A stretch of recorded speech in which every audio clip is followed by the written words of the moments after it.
போஸோட சுயரூபம் சீக்கிரமாவே ராஜாங்கத்துக்கு தெரிய வந்து ஈஸ்வரி போஸ கழுத்தை பிடிச்சு வீட்டை விட்டு வெளியே துரத்துனா நல்லா இருக்கும்னு நீங்க நினைச்சீங்கன்னா இந்த வீடியோக்கு ஒரு லைக் பண்ணுங்க. வாங்க வீடியோக்குள்ள போலாம். தீபாவளிய நல்லபடியா குடும்பத்தோட கொண்டாடணும் அப்படிங்கறதுக்காக சேது தமிழ்ச்செல்விய அழைச்சுக்கிட்டு நேரா ராஜாங்கத்தோட வீட்டுக்குள்ள வராரு. வீட்டுக்குள்ள ஜோடியா வர்றத பார்த்த அப்பத்தா என் கண்ணே பட்டுடும் போல இருக்கு சேது. உங்களை ரெண்டு பேரு இப்படி ஜோடியா பார்க்கும்போது எனக்கு எம்படு சந்தோஷமா இருக்கு தெரியுமா? அந்த கடவுள் உங்களை சீக்கிரமா சேர்த்து வச்சிடணும் அப்படின்னு சொல்லிட்டு அப்பத்தா பேசிக்கிட்டு இருக்க. இங்க பாரு அப்பத்தா, தேவையில்லாத பேசிக்கிட்டு இருக்காத.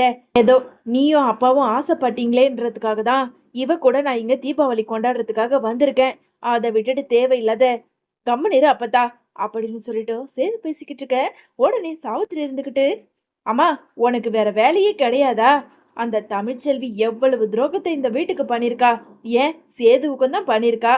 எல்லாத்தையும் மறந்துட்டு இப்படி கொஞ்சம் கூட கூச்ச நாச்சுன்னு எதுவுமே இல்லாம தீபாவளியை கொண்டாடணும்னு சொல்லிட்டு இவளை கூட்டிட்டு உள்ள வந்திருக்க சொல்ற. நீ பண்றது கொஞ்சம் கூட சரியில்லை. வீட்டுல பெரிய மனுஷியா, எது நியாயமோ அதுபடி நடக்கணும். அதை விட்டுட்டு அப்படின்னு சொல்லிட்டு சாவித்திரி பேசிக்கிட்டு இருக்க.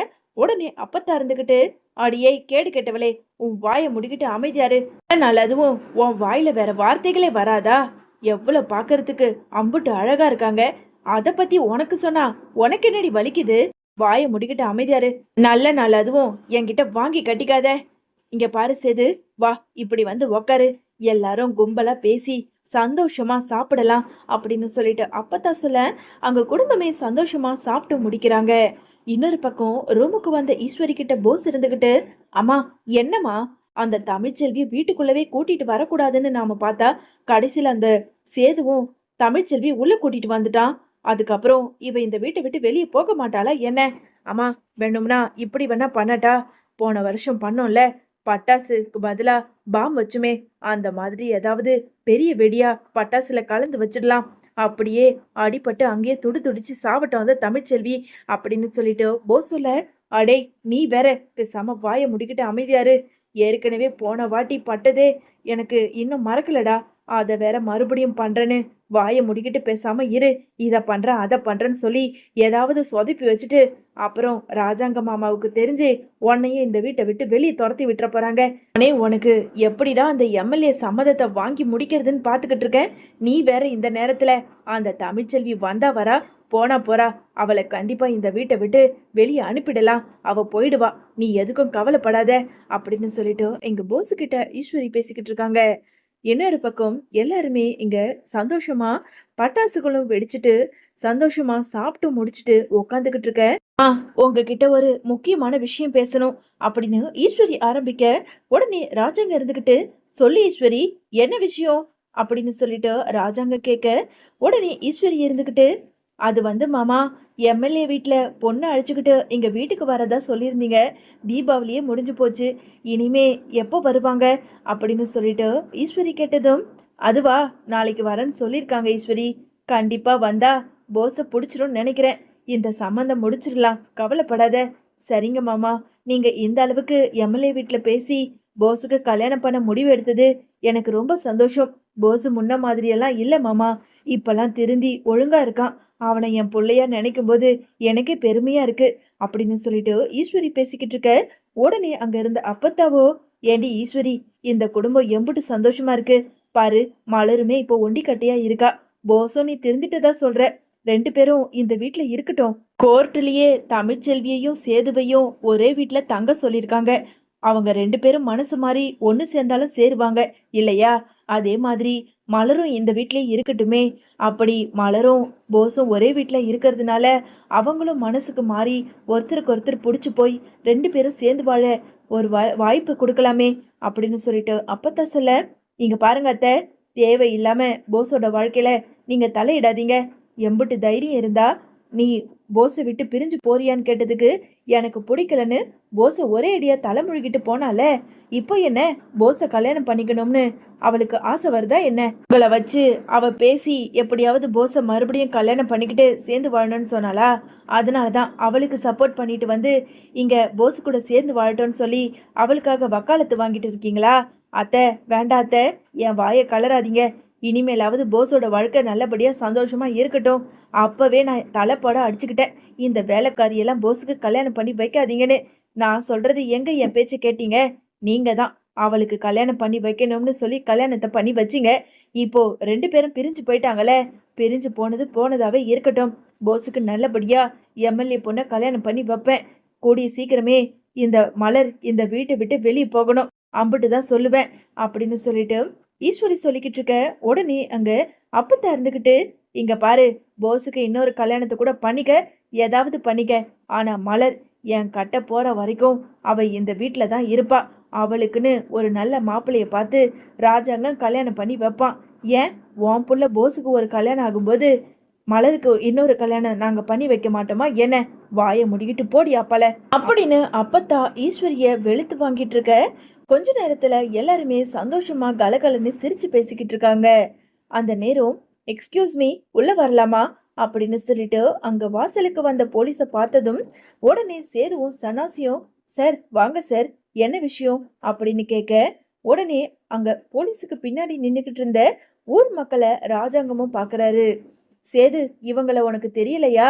நாம கூட இங்க தமிழ்ச்செல்வியோட மெடிக்கல் கேம்புக்கு போயிருந்தோமே, அந்த சிறுமலை கிராமம், அந்த ஊர் மக்கள் வந்திருக்காங்க.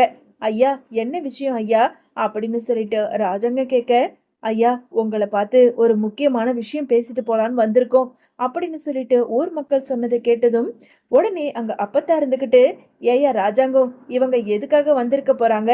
தீபாவளின்னு எதனா சீர்வரிசை மாதிரி கொடுத்துட்டு போகிறதுக்காக வந்திருப்பாங்க ஐயா, அதுதானே விஷயம் அப்படின்னு சொல்லிட்டு அப்பத்தா அங்க இருந்த ஊர் மக்கள் கிட்ட கேட்க, இல்லம்மா, அது விஷயமே கிடையாது, இத வேற ஒரு விஷயம், போலீஸ் தான் எங்களை அழைச்சுக்கிட்டு வந்திருக்காங்க அப்படின்னு சொல்லிட்டு ஊர் மக்கள் சொன்னதை கேட்டதும் ராஜாங்கம் சேது தமிழ்ச்செல்வின்னு எல்லாருக்குமே அதிர்ச்சியா இருக்கு. சரி, என்ன விஷயம், எதுக்காக வந்திருக்கீங்க அப்படின்னு சொல்லிட்டு ராஜாங்கம் கேட்க, ஆமா, இவங்க போலீஸ்ன்னு சொல்ல முடியாது, இவங்க ஃபாரஸ்ட் ஆபீசர், வனத்துறை அதிகாரிகள், இவங்க காட்டுல இருந்து வந்திருக்காங்களோன்னு எனக்கு சந்தேகமா இருக்கு அப்படின்னு தமிழ்ச்செல்வி சொல்ல, ஆமா மேடம், நாங்க ஃபாரஸ்ட் ஆபீசர் தான், வனத்துறை அதிகாரிகள் தான், காட்டுல இருந்து தான் வந்திருக்கோம். ஒரு முக்கியமான டவுட்டை நாங்க கிளியர் பண்ணிக்கிட்டு போலான்னு வந்திருக்கோம் அப்படின்னு வனத்துறை அதிகாரிகள் சொல்லிக்கிட்டு இருக்க.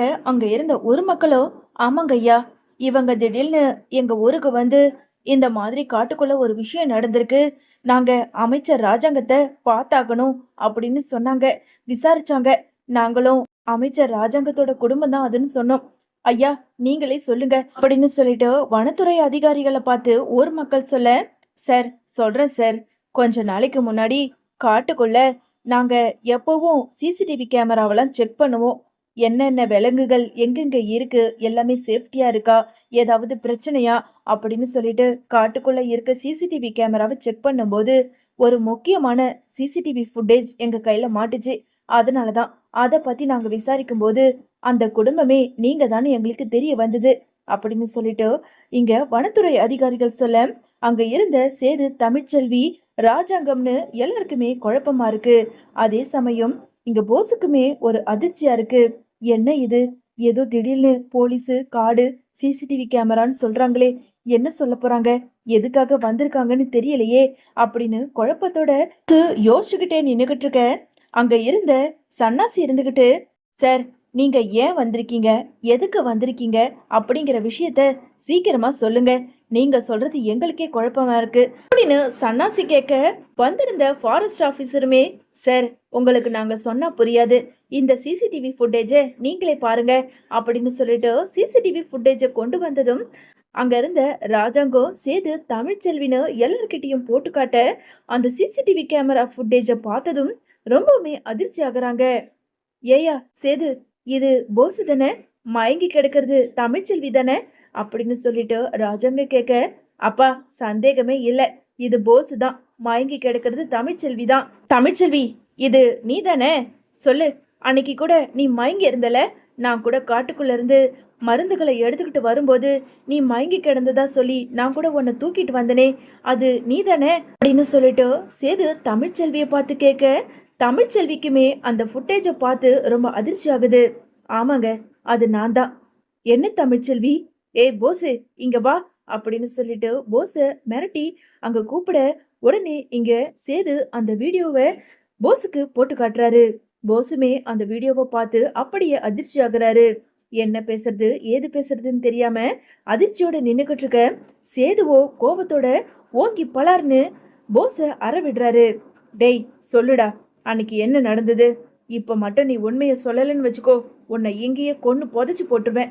உண்மையை சொல்லு அப்படின்னு சொல்லிட்டு சேது போஸ பார்த்து பயங்கர கோபத்தோட கேட்க, டே போஸு, அதான் சேது கேக்குறான்ல, என்ன நடந்தது உண்மையை சொல்லு அப்படின்னு சொல்லிட்டு இங்க ராஜாங்கம் போஸ பார்த்து கேட்க, சொல்லிடுற மாமா, நான் நல்ல பேர் எடுக்கணுங்கிறதுக்காக அன்னைக்கு தமிழ்ச்செல்வி மருந்து கொட்டைகளை எடுத்துக்கிட்டு வந்துகிட்டு இருக்கும்போது அவகிட்ட இருந்து அந்த மருந்து கொட்டைகளை பறிக்கிறதுக்காக அவளை நான் தலையில அடிச்சேன்.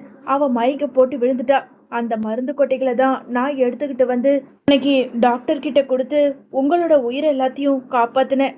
நான் நல்ல பேர் எடுத்துட்டேன் அப்படின்னு சொல்லிட்டு போஸ் சொல்ல, இங்க ராஜாங்கத்துக்கோ பயங்கர கோவம் வந்து போஸ அடி வெளுத்து வாங்குறாரு. அடச்சி, நீ எல்லாம் ஒரு ஆம்பளையா?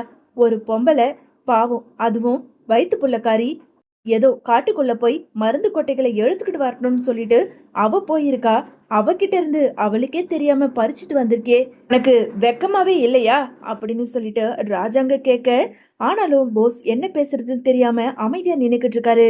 உடனே சேது இருந்துகிட்டு, அப்பா, அன்னைக்கே தமிழ்ச்செல்வி காட்டுக்குள்ள மயங்கி கிடந்தாப்பா.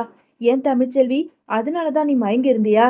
சொல்லு தமிழ்ச்செல்வி அப்படின்னு சொல்லிட்டு சேது தமிழ்ச்செல்வியை பார்த்து கேட்க, ஆமாங்க, ஆனா யாரோ என்ன தலையில பின்னாடி அடிச்சது எனக்கு நல்லா ஞாபகம் இருக்கு. அதுக்கப்புறம் நான் மயங்கி விழுந்துட்டேன். அதுக்கப்புறம் கண்ணு முழிச்சு பார்த்ததுக்கு அப்புறம் தான் நான் ஹாஸ்பிட்டல்ல இருந்ததே எனக்கு ஞாபகம் வந்தது.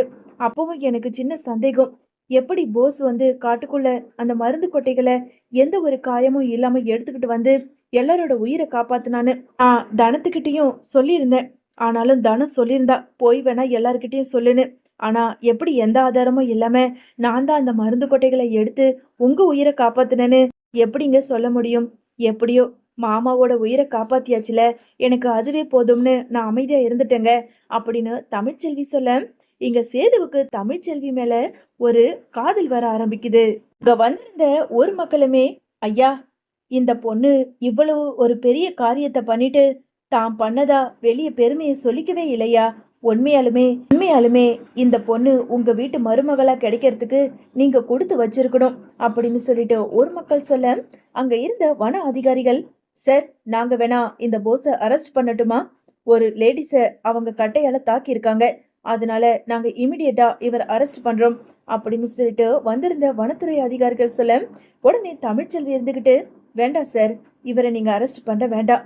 ஏதோ அவரோட வாயால உண்மையை சொல்லிட்டாரு, அதனால அவரை மன்னிச்சு விட்டுடுங்க. நாங்க பாத்துக்கிறோம், இது எங்களோட குடும்ப விஷயம். சார், சாரி சார் அப்படின்னு சொல்லிட்டு தமிழ்ச்செல்வி சொல்ல, அங்க வந்திருந்த வனத்துறை அதிகாரிகளும் ஊர் மக்களும் அங்க இருந்து கிளம்புறாங்க. உடனே ராஜாங்க இருந்துகிட்டு, ஏய் ஈஸ்வரி, உன் புள்ள திருந்திட்டான், நல்லவன் ஆயிட்டான்னு அவனுக்கு அப்படியே நல்லவன் பட்டம் வாங்கி கொடுத்த பாரு. தமிழ்ச்செல்விய கட்டையால அடிச்சு அவ செத்தே போனாலும் பரவாயில்லன்னு சொல்லிட்டு நல்ல பேர் வாங்கணுங்கிறதுக்காக அவகிட்ட இருந்து மருந்து கொட்டைகளை திருடிட்டு வந்திருக்கான். இவனா நல்லவன்? இவனுக்கு போய் எம்எல்ஏ பொண்ணு நான் பார்த்து கல்யாணம் பண்ணி வைக்கணுமா?